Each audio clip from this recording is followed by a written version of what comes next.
O Senhor esteja convosco.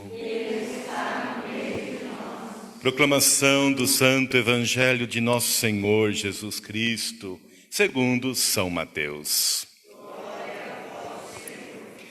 Naquele tempo, os fariseus fizeram um plano para apanhar Jesus em alguma palavra.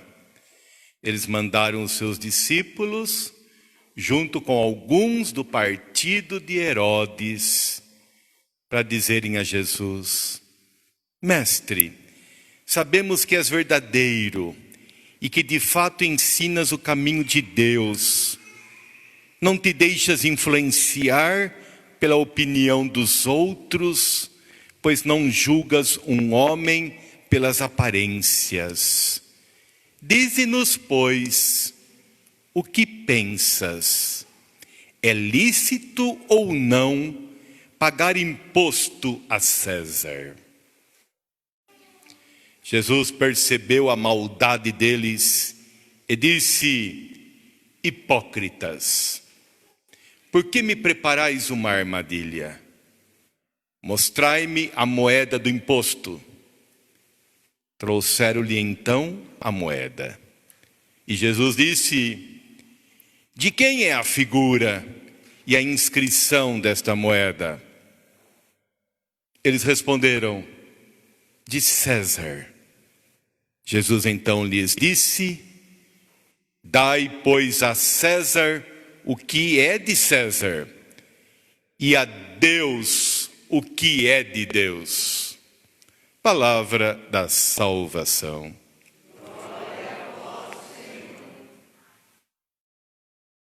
Reverendas monjas passionistas, estamos já às vésperas da festa de São Paulo da Cruz.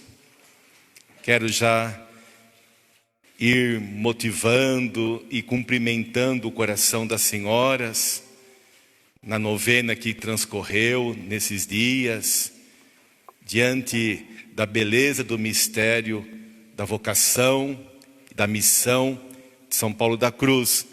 E já quero convidar todos para segunda-feira, às 8 horas da manhã, a missa em comemoração ao dia de São Paulo da Cruz. São Paulo da Cruz, rogai por nós. Nós estamos caminhando neste mês de outubro e hoje, o terceiro domingo do mês de outubro, é chamado na igreja o Dia Missionário. O mês de outubro já é todo ele dedicado às missões. Já começa com o patrocínio de Santa Teresinha do Menino Jesus, no dia 1º, e transcorre todo ele olhando para a vocação mais bonita que existe, de cada pessoa e da igreja. Ninguém de nós está aqui no mundo por acaso, e a nossa igreja não existe no mundo por acaso. Nós e cada um de nós existimos para evangelizar. Para que nós existimos? Essa é a missão. A palavra evangelizar, talvez você se esqueça o que significa. Quer dizer, anunciar uma boa notícia. É para isso que nós existimos, para anunciar a boa notícia. Nós existimos para anunciar uma boa palavra e um acontecimento forte, um acontecimento extraordinário.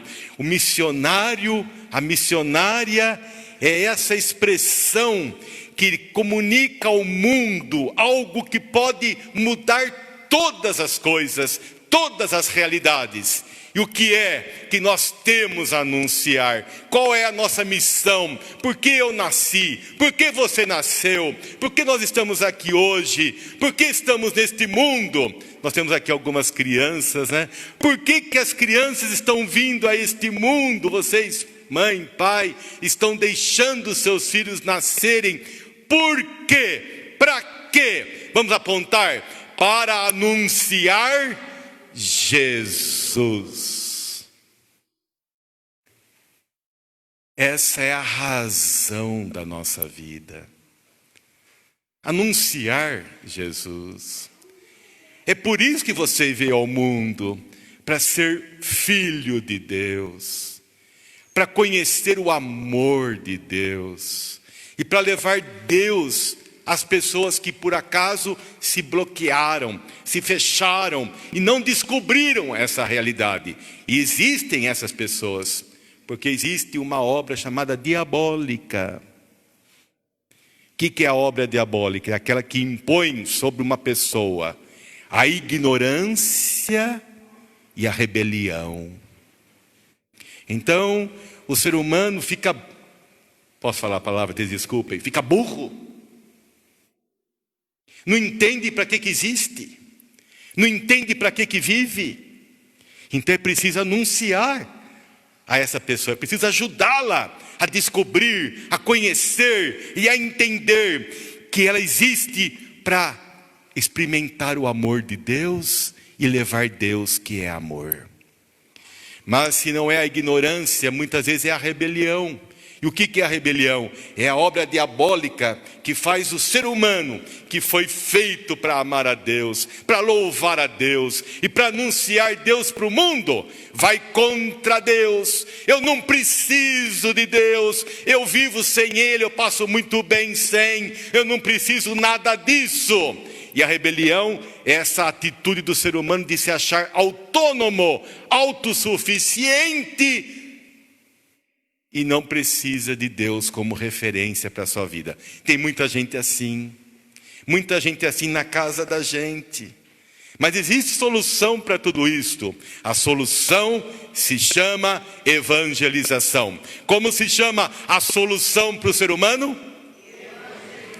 E a evangelização só se dá através da missão. Como vão acreditar se não há quem prega? Como vão se converter se não há quem denuncia? Como vão mudar a vida se não há quem testemunhe? Se não há quem convida? Se não há quem proponha? Se não há quem colabore com essa mudança na vida das pessoas? Então o missionário, a missionária, quem são eles? Vamos dizer juntos, vai.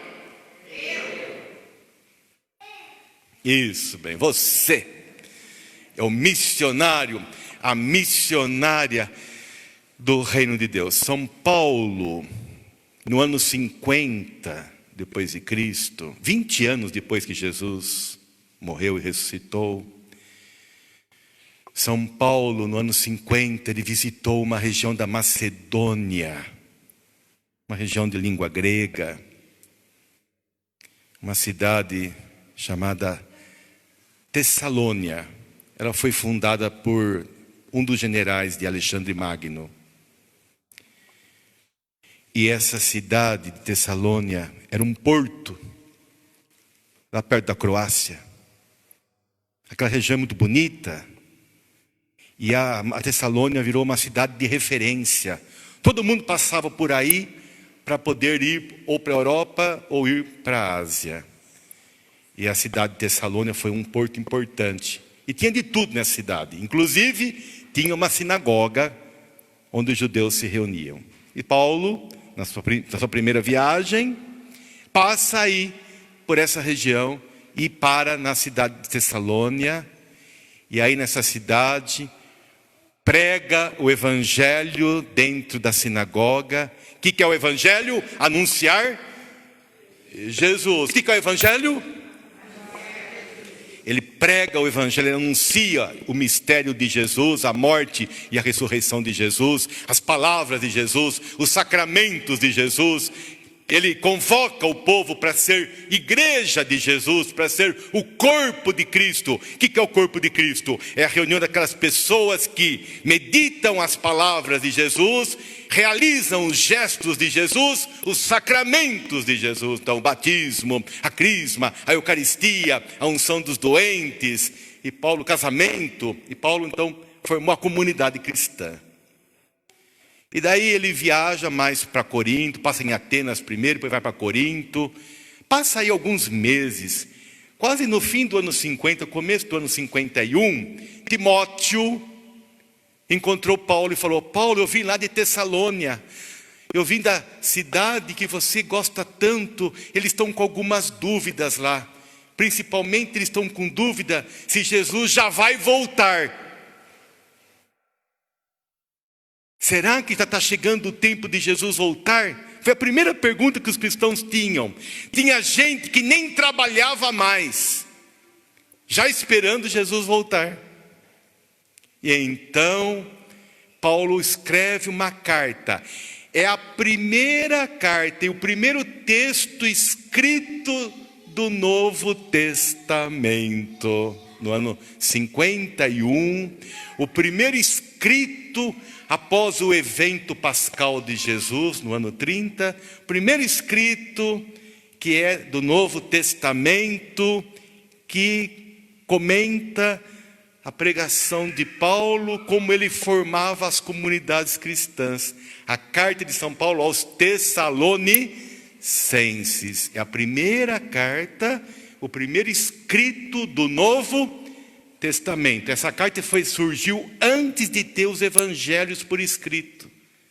Os evangelhos surgiram depois, os evangelhos por escrito. Mas a carta de São Paulo é o primeiro escrito. Então vamos conhecer como é que São Paulo, já no ano 50, falava sobre Jesus e como que se formavam as comunidades cristãs no início do cristianismo. É muito simples. Ele diz, em primeiro lugar, Deus Pai enviou o Filho, e o Filho veio para nos salvar. A partir de Jesus e do batismo de Jesus, todos nós nos tornamos irmãos. O Papa Francisco acabou de dar à igreja uma encíclica, todos irmãos. E Paulo, interessante, começa a chamar os cristãos de irmãos. Como nós devemos chamar uns aos outros? Irmãos, irmãs. Esse é o nome sagrado que nós devemos tratar uns aos outros. Todos irmãos, somos todos irmãos, em qualquer lugar, em qualquer circunstância, em qualquer condição, todos irmãos. E daí Paulo fala sobre a fé, a esperança e a caridade. Veja, já na primeira carta do Novo Testamento, nas primeiras linhas da carta, Paulo revela o que é o mais importante do cristianismo. O que é mais importante do cristianismo é fé, esperança e caridade. Meu irmão, minha irmã, o que é o mais importante da religião de Cristo? O que nós chamamos que é a fé, esperança e caridade? As três virtudes teologais, ou seja, a experiência de Deus. A fé é o Pai, a esperança é o Filho e a caridade é o Espírito Santo. Vamos lá, o que é a fé? É o Pai, a fé é Deus. Ter fé é colocar Deus Pai em primeiro lugar na sua vida. A fé é o Pai, a esperança é Jesus.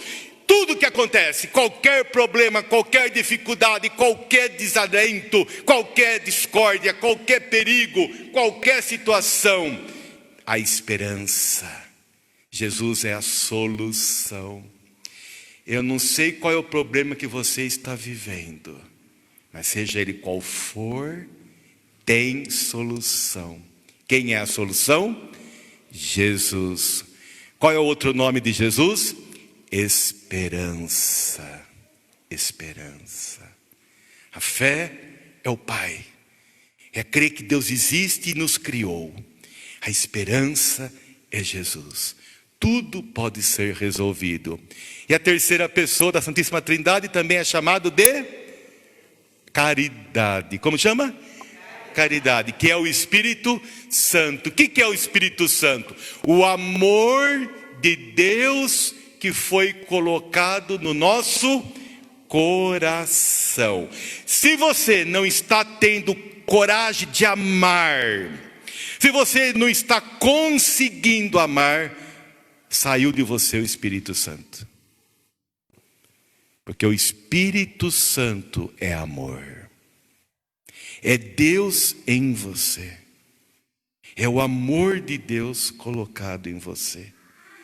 E um outro nome que São Paulo vai dar no início da carta aos Tessalonicenses do Espírito Santo é: o Espírito Santo é a força. No Brasil e em vários países do mundo aparecem esses desenhos que vêm de outros países, né? E o desenho mais importante é aquele famoso exemplo que falava assim: eu tenho a força. Nós que fomos crismados podemos dizer isso. Quem foi crismado pode dizer isso. Eu tenho a força. E a força se chama Espírito Santo. Eu acho muito interessante porque São Paulo considera a evangelização mais importante que o milagre. É engraçado que muita gente espera ver milagres, né? É o milagre de uma cura, é o milagre de um problema que se resolve, de uma conta que se paga, é o milagre de um trabalho que se encontra, é o milagre de escapar da morte ou escapar de uma enfermidade ou de um acidente. A gente fala de milagre, mas para São Paulo, sabe qual é o verdadeiro milagre? Uma pessoa se converter para Jesus. Uma pessoa aceitar Jesus como Senhor da sua vida. Uma pessoa entrar no caminho de Jesus. Passar a ter a fé, a esperança e o amor. A evangelização é um verdadeiro milagre. Diga. Guarde isso. Pode ser que você não faça grandes milagres na sua vida, mas você pode fazer este milagre: converter, ajudar as pessoas a encontrar Jesus. Esse é um milagre. E esse milagre não vem meramente pela fala da gente, pela pregação da gente, pelo palavreado da gente, ou pelos discursos bonitos. Tem gente que fala assim: ai padre, eu não sei evangelizar, eu tenho vergonha de evangelizar, eu não sei falar direito, eu não sei falar bem, eu não sei discursar. Não, a evangelização só precisa da sua boca, dos seus pés, dos seus braços, da sua cabeça. Mas quem age, quem faz a evangelização é o Espírito Santo. O grande erro da nossa pastoral é fazer planos de pastorais, projetos pastorais, como se as normas no papel mudassem a vida das pessoas e formassem a igreja. O que faz a igreja, o que forma a igreja e o que muda a vida das pessoas não é um livrinho, não é um decreto, não é um documento, é o poder do Espírito Santo.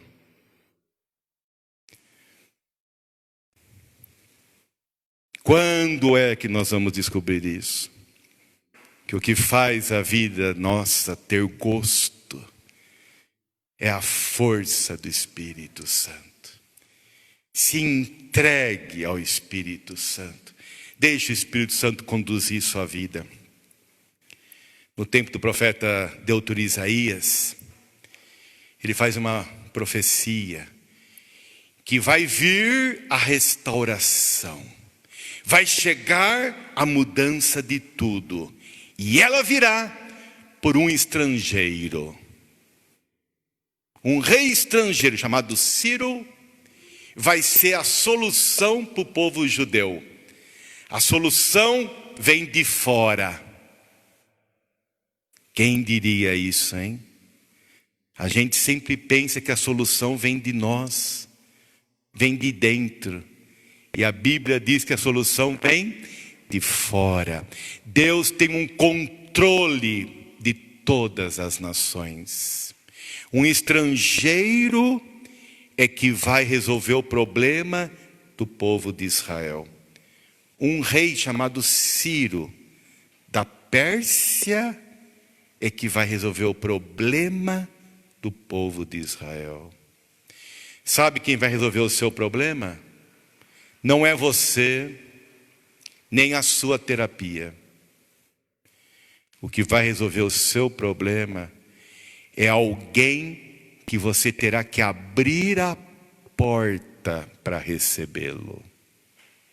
É alguém que vem se você aceitá-lo. E a vinda da solução do problema, da solução de todos os problemas, vem do alto, vem do céu. É Jesus.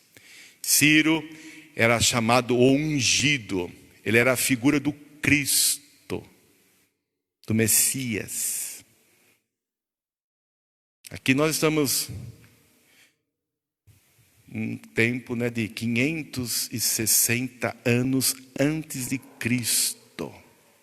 O profeta Deutero Isaías. E ele está anunciando que virá uma solução para os nossos problemas. Muito bem, no tempo de Jesus, olha só. Os inimigos se unem para tramar contra Jesus. O que os inimigos fazem? Você sabia disso? Para destruir uma pessoa, até os inimigos se unem. Os herodianos e os fariseus, eles não se davam.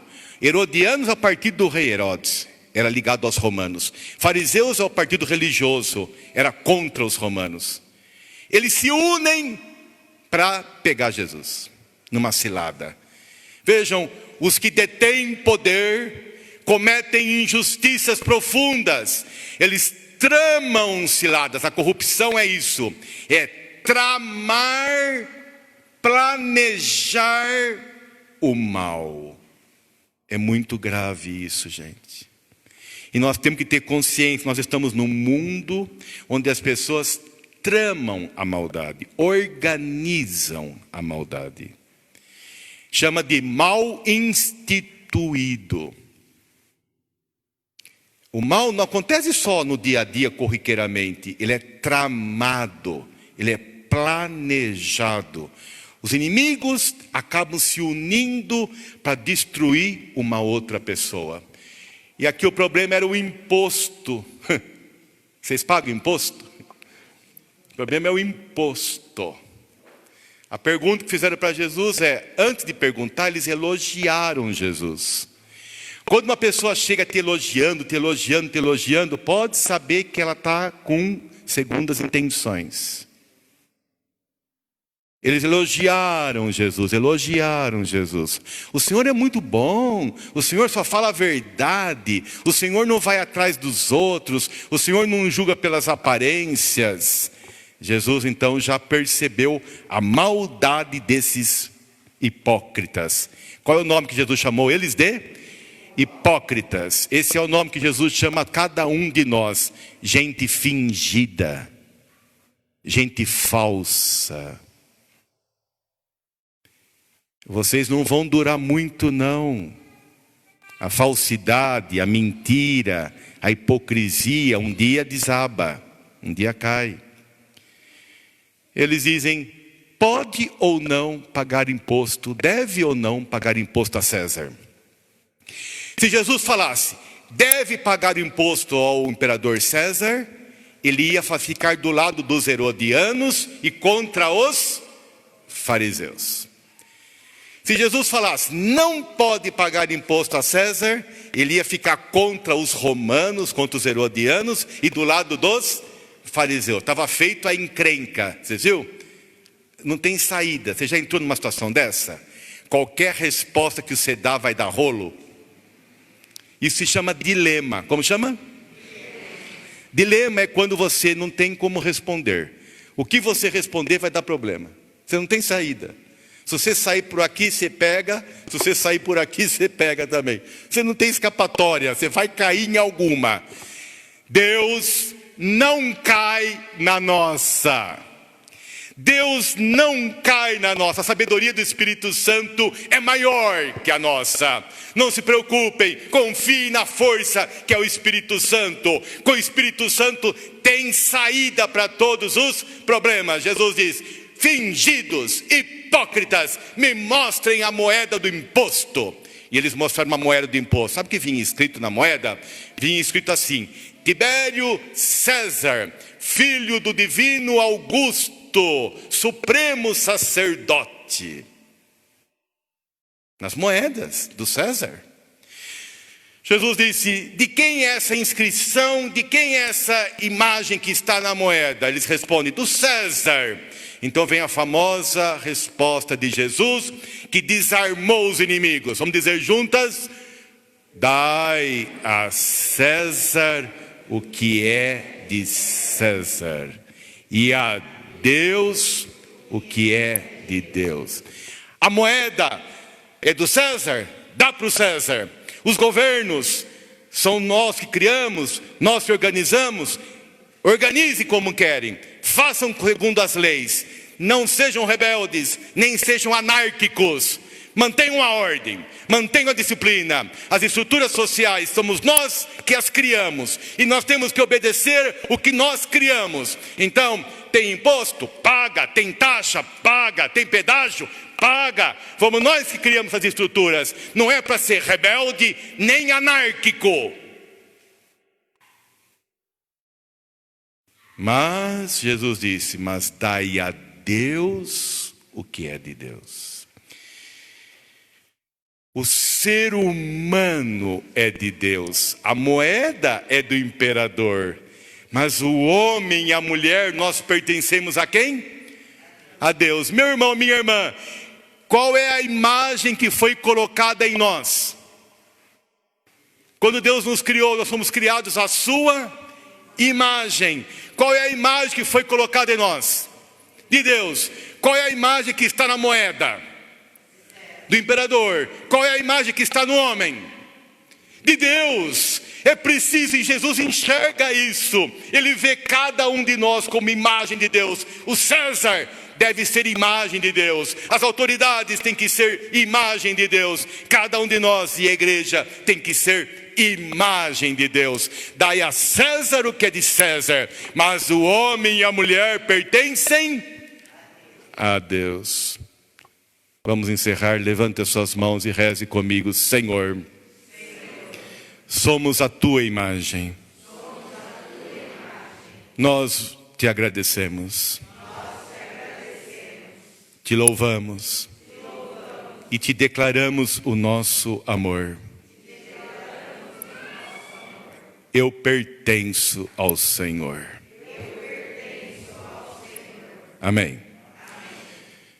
Meu irmão, minha irmã, nunca se venda e nunca seja do dinheiro. As coisas são do dinheiro.